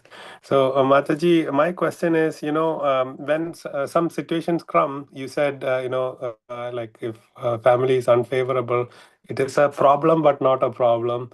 But the thing is, how do you know what are the problems we should actually react to, and what are the problems we should surrender to? Thank you, Mataji. Actually, as I told you, that nothing is a problem. It's all the decision of Krishna's, loving decision of Krishna to make us a wonderful devotee.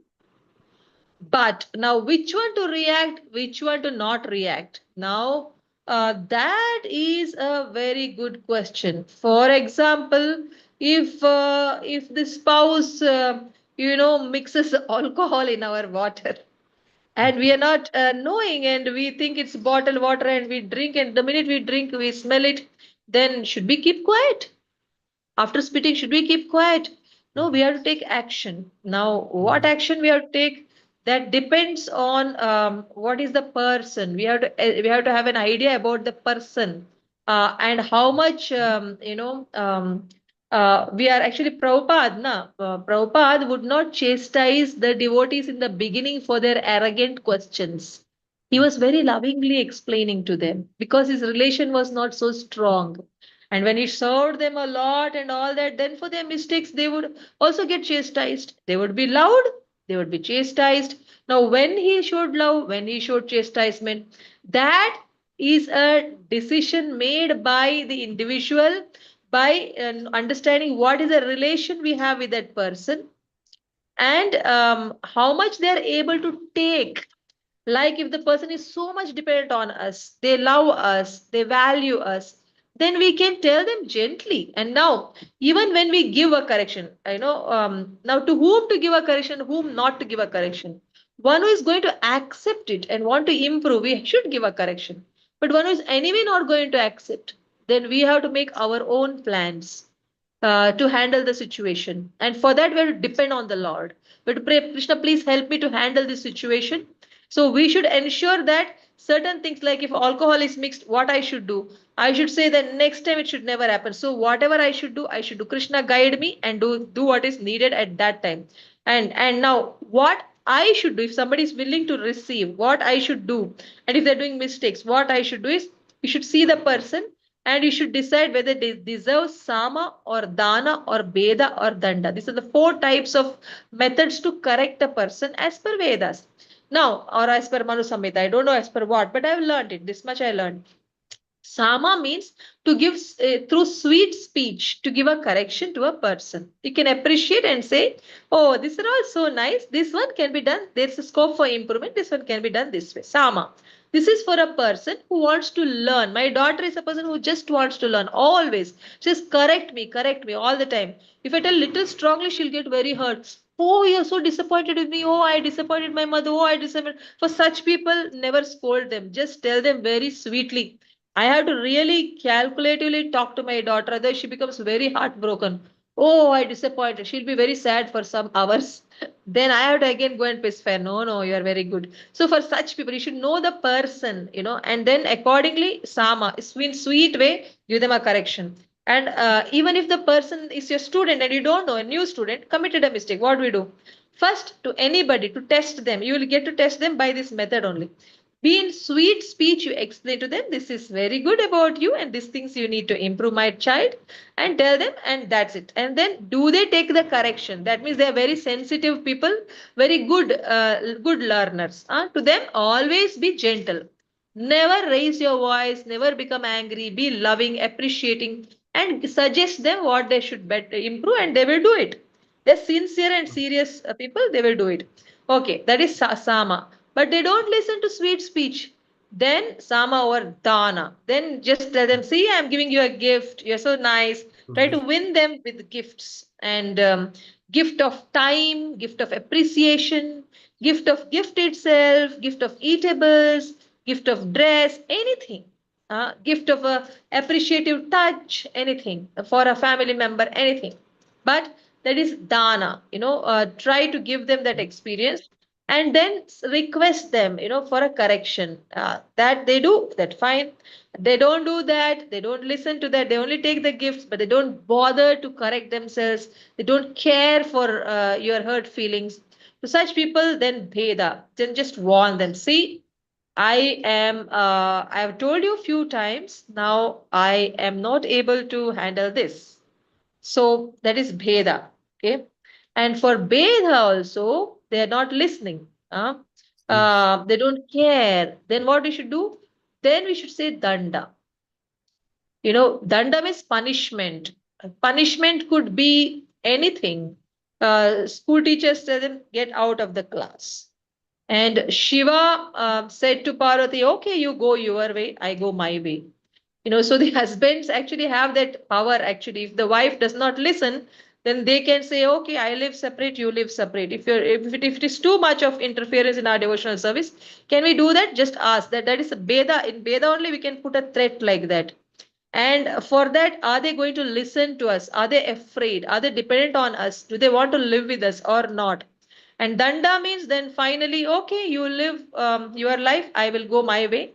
And they may ask, like separated life, no divorce. Prabhupada also, when husband and wife are too much quarreling, devotees, both devotees, then he would say, you serve in that temple, I will serve in this temple. Husband one temple, wife one. Why?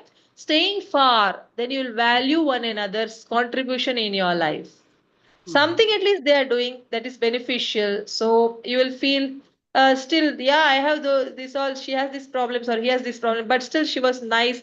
These things she used to do or these things he used to do. We start at a distance, we value them, we respect them, we don't offend the devotees, devotee husband, devotee wife. So Prabhupada, I heard, sorry, I have not read much of Prabhupada's matters, but I've heard all these things from devotees who are well read. So I'm repeating that.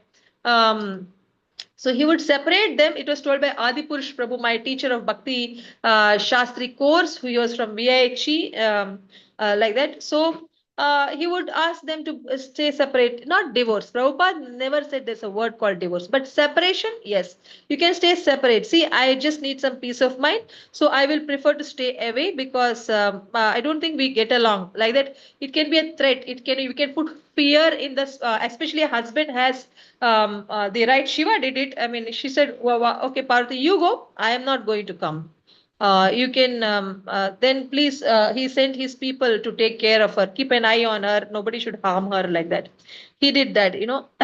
So that is allowed for a husband. You can put a threat that you see, this is too much. You mixed alcohol in my water, and it's not acceptable to me. So if you're really not happy with me, okay, I can separately stay.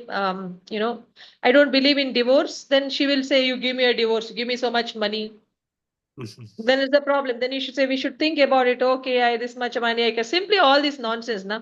So to avoid all that, we can give a smaller punishment which makes them feel the fear of separation. We don't have to use that word, but we can make them feel the fear of separation if they're too much non-cooperative.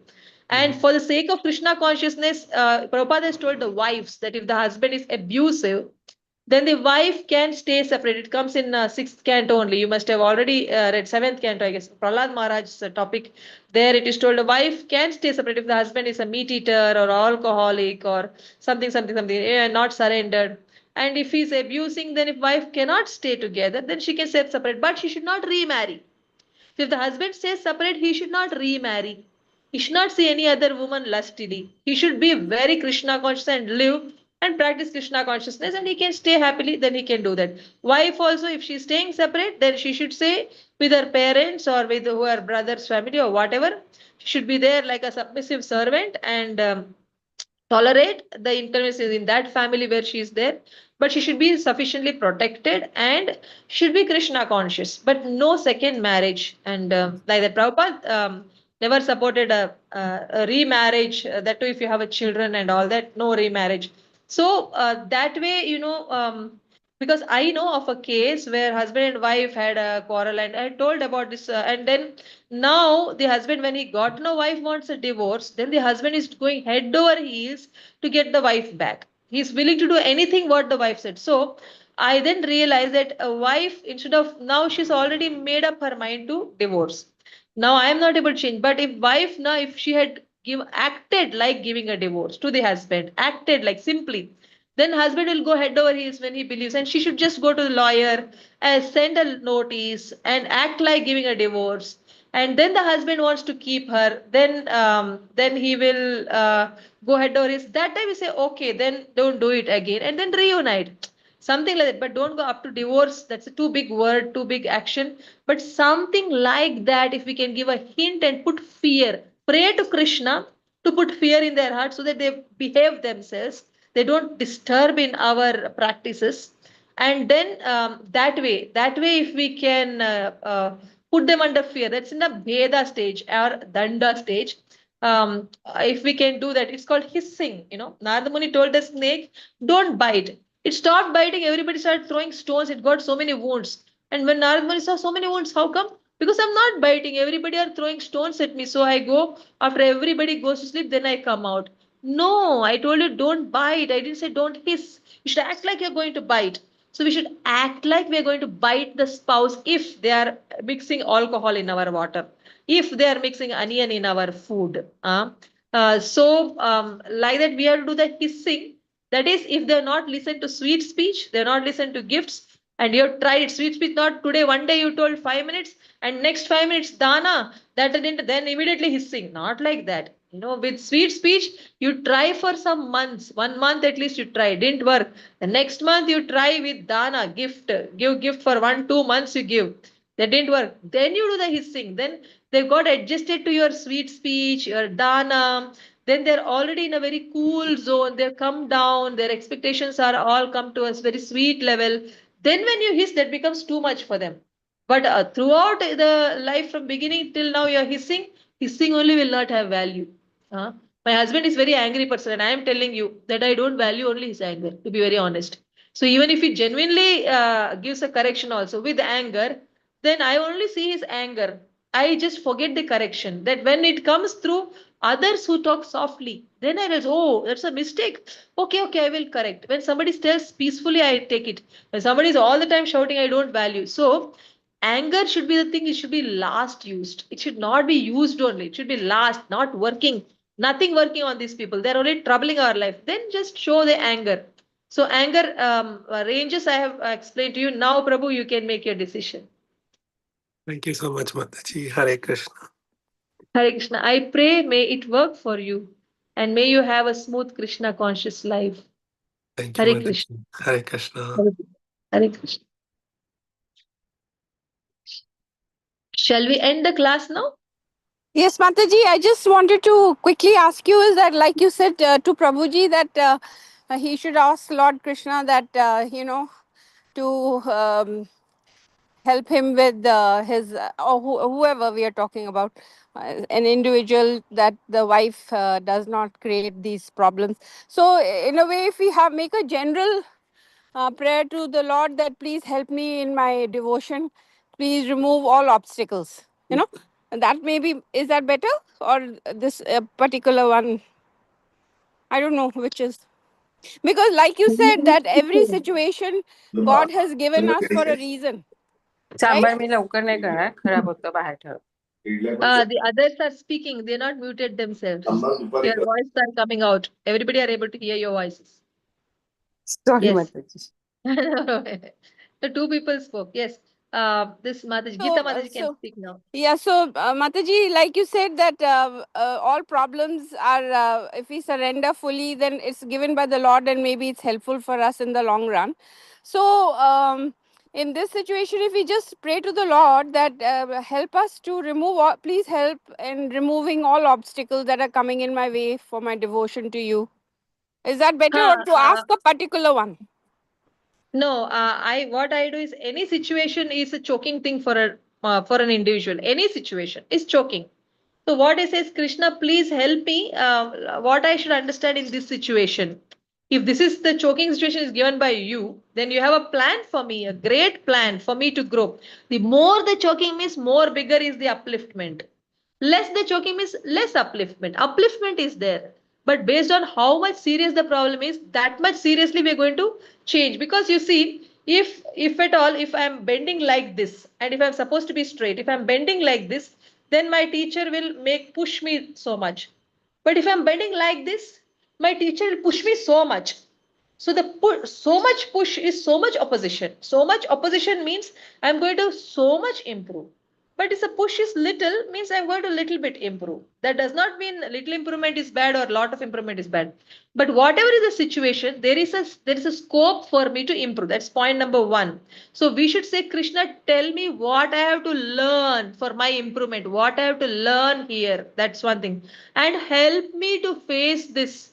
Give me the strength to face this. That's all.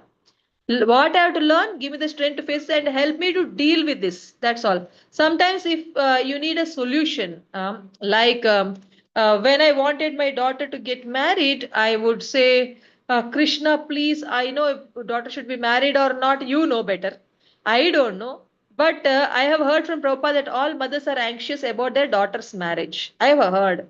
So, and I have also heard Prabhupada's mother also told that I will die if my daughter does not get married. That much she was worried about the daughter who was little older, according to that age. So a mother praying for marriage of daughter is considered very normal. So I should be surrendered. I should not ask you for her marriage. But since my daughter wants marriage, so I am praying. Like this, I used to pray. Please, Krishna, this one thing, except for daughter's marriage, I did not ask anything to do this way only, that way only. I thought, okay, if this is not happening, if Krishna does not want to happen, okay, then tell me this is little choking when it doesn't happen. It's choking for me. Tell me what is good in this. Then Krishna will immediately explain what is good. Means we our mind becomes alert to see what is the thing that we get to learn. Then when we understand that, then I focus on my learning. That's all. So we don't have to pray specifically this way, that way, because it is told, all devotees say we don't have to ask anything to Krishna. Krishna knows what his child wants. Krishna knows very well. We don't have to ask only. When the time comes, he will give. When it is not time, even if you ask, he will not give. When time comes, even if you ask, he will say, Are, I am about to give you only. Like Brahma asked, please guide me what I should do. Please ensure that I don't become proud. Brahma told, then when Vishnu came, he said, Yes, all that you asked, I am already given you. I am giving you. You will not be proud. You will not fall down. Don't worry.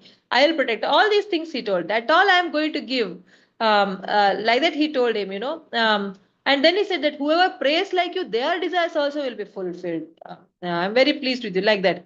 So Krishna knows already what is our problem, what we have to come out of, how what solution we are looking for. He knows, but that for that we don't have to pray, but we have to pray to get idea to learn from the situation which looks like a problem. It looks like a problem to our eyes, to our consciousness. So tell me what I should learn from this, how I should grow through this. I don't have to just go through it. When I go through, I want to grow through this. Tell me what is that I have to correct in me, like that. And then when we say, oh, this much correction, my God, I'm never like this. If I have to become like this, it may take ages. But Krishna, since you are wanting me to improve, please help me to improve. Maybe if you are deciding that I should improve, I may improve in a day. That which should take ages, I may improve in a day if you want, by your mercy. So please help me to improve. Like this. Like this, when you say Krishna makes you improve. Actually, at one point, I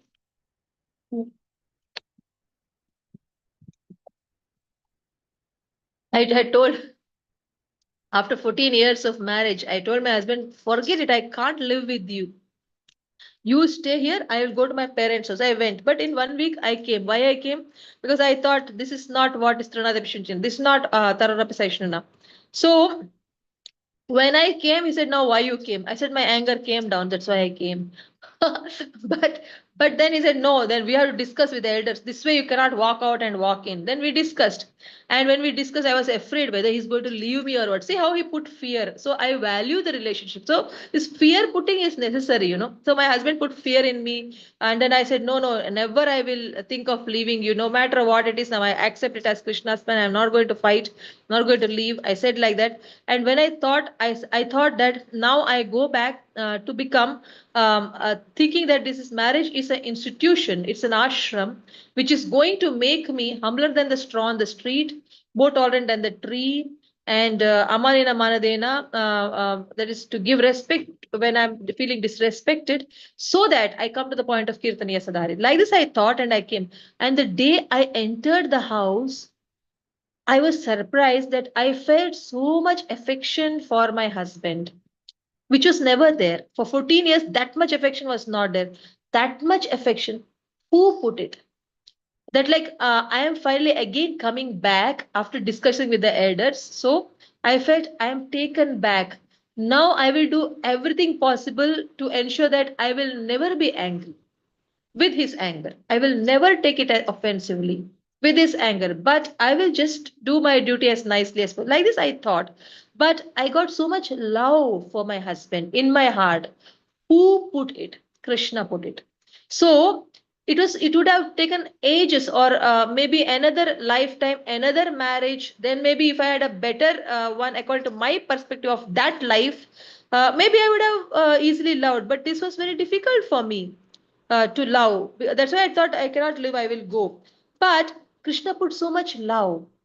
On the day I entered, with the conviction that I am going to become humbler than the straw. I'm not going to take any offense anymore. That I should want to leave. I'll never do that. Like this, when I thought, Krishna put that in my heart. Means when we endeavor in the right direction, thinking it is Krishna's desire, though it is not according to our desire, we accept Krishna's plan and we try to live according to Krishna's plan and we try to surrender to Krishna's plan, then Krishna also gives free gifts which we think that much is too much. I cannot think of reaching that level. That too much level, he'll give us free gift. Free gift. That is his costless mercy. He'll give it as free gift and we will be so surprised. We'll be so touched. We will be so indebted to Krishna that we will want to live for his pleasure forever. So that is how I am becoming like this. That I want to now do my best to please my Guru Parampara while keeping my family members happy. So this all happened, by praying to Krishna that please help me what I have to learn in this situation, what I have to learn, and how I have to improve. And as an improvement for my improvement, I came back. First of all, women will think twice to leave and go. And once they leave and go, they will not come back on their own. That too in 1 week. I am a devotee. That is why I came back. And when we come back, generally, they will not say why you came. Now let's invite a discussion. Okay, if they do that, then in the discussion to pass and reunite, that's also difficult when others involve. But all this happened because I was depending on Krishna. Krishna, please guide me. When I left, I said, I'm not able to tolerate, so I'm leaving. Krishna, this one thing I could not tolerate, I could not accept your plan, I left.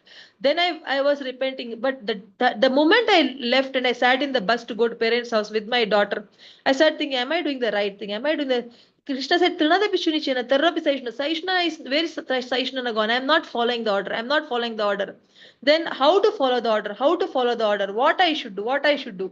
Then in 1 week's thinking and discussing with one my friend who was my colleague to whom I had preached Pranadipshunitena, Tarrapi Saishnuna, a Christian friend. I told her, see, I left and came. How you became so proud? You were humble now. Before you told me that you should be like you are straw on the street. You are tolerant than the tree. I said, hey, I didn't tell I'm straw on the street. I'm tolerant than the tree. I said I should become. I had told you I should become. I'm desiring to become. Ah, then you become, she told. Why you left and came? You become. I thought, are you Christian friend? To you, I told you are telling me. That means you didn't forget after 1 or 2 years also. Then why should I forget? You didn't forget what is my philosophy. Why should I forget? You are not the follower of my philosophy. You are reminding me, why should I not follow? I will right now. I told my parents, convinced father, convinced brother, and I walked back to my husband's house. Like this. Like this, we should be able to, pray to Krishna saying, tell me what is your plan, I want to follow. Because I didn't follow his plan, I was feeling so hurt. I was so heartbroken. I was not able to come out of heartbroken state because I disobeyed Krishna's order. So when we make it a habit to obey Krishna's plan, then when we don't obey, we become so heartbroken. Then we have to get strength. We have to pray to Krishna to get strength to follow. So we pray, give me strength to follow your expectation. That should be our prayer. Give me strength to know what is your plan. That should be our prayer. What is that you want to correct in me, and I want to correct the way you want. And then please help me. I want to correct. I want to get that strength. Help me to do that and try to endeavor. Then Krishna will push you. When you try to jump, where mukam karoti vachal, when you try to talk, when you don't have a tongue, Krishna makes you talk without a tongue. When you try to jump, pangum langai tegirim, try to jump without 2 legs on the mountain, you want to jump over the mountain, Krishna pushes you and drops you down and catches you at the bottom of the hill so that you jump over the hill. Without legs, you can jump. Without tongue, you can speak. If Krishna and Guru Kripa is there. So now that should be our prayer. Please help me to pass through this in a way you like me to pass. This is the answer for our Prabhuji also, who previous question was asked. For him also this is the answer, that this all prayers he has to do, this should be his conscious This should be everybody's consciousness. And if we don't have, each and every one in this call will be forced to come to this consciousness, because you are all sincere devotees. I know you all as very sincere, very nice devotees. You will have to go, each one of us have to go through this. I am going through it, my daughter is going through it, you will, this Prabhu is going through it, you will also go through it, and everyone here will go through it. And everyone have to do this only, that tell me what is your plan, and we have to dance to his plan. Prabhupada went through it, and Prabhupada said, I am a puppet, make me dance. This is all about unflinching surrender. This all questions were on that, and this is leading us to surrender. Unless we surrender, we can't go back. And Krishna's order and expectation is that we surrender. That is real religion. Prabhupada says in purport, real religion is to surrender. Sarva dharman parityaja. This is real religion. Prabhupada says again and again in the purports in third canto. I was going through, like Prabhu said, I was so happy, said that every purport we have to read for one chapter. Yes, I'm reading every purport of all these chapters every day, one chapter, sometimes two chapter I'm reading. Oh my God, it's so nice, but very nice. And it's still not ending. And time is coming very close, and I'm like that, and I'm worried that it's not over. Then I think it's Krishna's plan to not finish. He wants me to cover only this much. Okay, that's why he didn't let me move forward. Okay, it's Krishna's plan. Okay, if that is Krishna's plan, then I like it. Then I love it. Okay, still there are 2 days. That's also Krishna's plan. So I should do maximum now. Like this, I think, and I continue with my endeavors. So you have to also continue in praying and endeavoring, dear Geeta Mataji. I hope that helps. Hare Thank you Krishna. so much, Mataji, for sharing your personal experience. That's so touching. I really appreciate it, Mataji. And I mean, this was my best class ever. Thank you, Mataji. No, really. So basically, surrender covers everything, all the vices. If you surrender, everything gets covered. Thank Yes. you so much, Mataji. Everything gets cleared. Yeah. One by one, it leaves us, and it will be so painful when it leaves. We have to make such strong decisions. You have to make everything opposite of what you want. So painful. But when you take up the painful decision, then what is there is you're going to be dipped in the ocean of ecstasy, of surrender. It's a free gift. It comes immediate. Once we make a hard decision to break our heart and break our views, break our opinion, and to accept Krishna's opinion, then the life is so beautiful. For that particular aspect, it's beautiful. Then there's another pain that's going to come up, and that's going to haunt us. There also we sacrifice, and we go by Krishna's plan. There also we are in next. So one by one, we start correcting. So one by one, it gets cleared.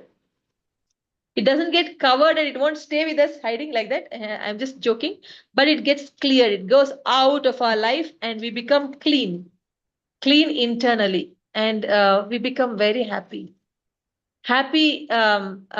without our own independence, accepting Krishna's views as our, we bind ourselves like this, we volunteer to get tied in the chain of Krishna's instructions. And thereby we experience full freedom from the torture of our senses, from the torture of our views, from the torture of our opinions, from the torture of our goals. Everything is gone. We are bound because we're bound by Krishna's plan, loving plan, and we voluntarily get bound. It's like voluntarily coming into the embrace of Krishna consciousness. And that is as sweet as embrace of loving Father Krishna's embrace. And that is the most beautiful part of life, to just give up our own views and to accept Krishna's plans and Krishna's ideas and Krishna's goals in place of our goals, in place of our plans, our ideas, our attachments. We accept Krishna's views as our attachment. The life is very sweet, Mataji. Something very beautiful is going to unfold for all the devotees here, and it must have unfolded for so many of you already. So, for you, you're going to experience this. You just have to accept Krishna's plan. Just give up your views and accept Krishna conscious views. That's all. Everything is going to fall. Just accept Prabhupada's views. What is Prabhupada's view for a woman of your age? For Yes, a ma'am. lady with this designation? Just understand from Prabhupada's books, for which you read and follow. Whatever Prabhupada says, don't oppose, just accept. Accept and live it, and you see you are going to be fully free. Because you are winding up yourself in Prabhupada's purports. Prabhupada's purport, you allow it to bind you completely. That Prabhupada's purport chain you up nicely, tightly, so that you don't have a freedom of your own for your whims and fancies. No. So then you feel real freedom. To be bound by Prabhupada's scriptural chains is a real beautiful freedom that anybody can experience of any age, any ability. We are bedridden, but we are following Prabhupada's purports mentally. We are the happiest souls. Maybe others who are taking care are very much suffering, but we are happiest. We don't want that, so we request Krishna. We can say that don't put others in trouble to serve us. So may we always serve you till death completely. Like that we can pray. Then it's Krishna's choice again. But also we accept like that. So we are not